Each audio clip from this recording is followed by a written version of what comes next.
Hey everyone, Raj Dude here for Reckoner, back again for the new year, ready to go and take a look at the tech news in the week that was February 4th to February 10th, 2018. The South Australian government announced a new partnership with Tesla this week, further strengthening the relationship between the two.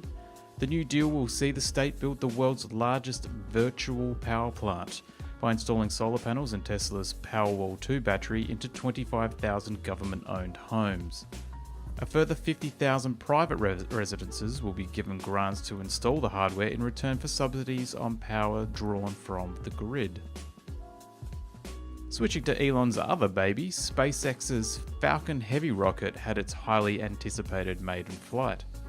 The US $90 million rocket was launched as more of a proof of concept, performing a series of special maneuvers done only to prove SpaceX viable for further US military contracts. The launch was considered a success, with two of the rocket's smaller boosters landing in a now all too familiar way.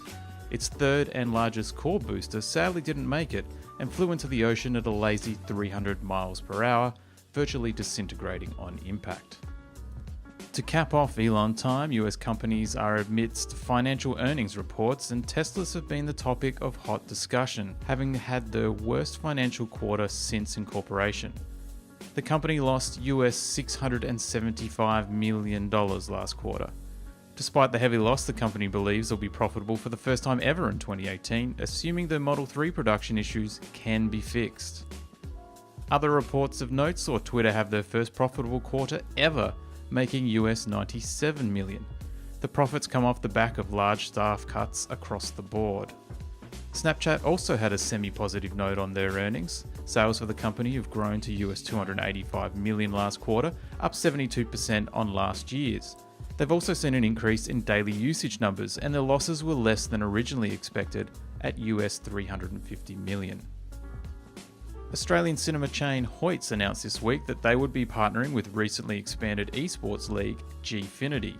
The partnership will see some of Hoyts' largest cinemas in Sydney, Melbourne and other capitals converted into esports stadiums and broadcast centres that will allow fans to view games live as well as online. The first of these will be in the coming months at Hoyts' Sydney-based Moore Park location, where the competition will hold the first of Gfinity's Elite series.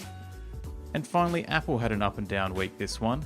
Their iOS 9 bootloader was leaked a few days ago, published to a public GitHub account by an unknown source.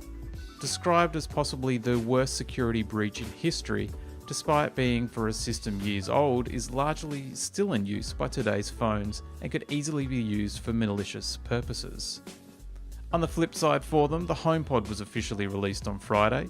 Reviews are largely positive, with the smart speaker being praised for its sound quality, but at the same time chastised for its Apple-centric limitations. We have one review, so expect a full report soon.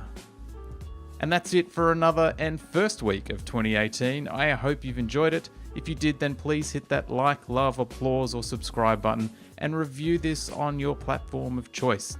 The week that was will be coming out on its own podcast feed this year, so please be on the lookout for that one, with more info coming very soon. Thanks for tuning in, have a great week, and bye for now.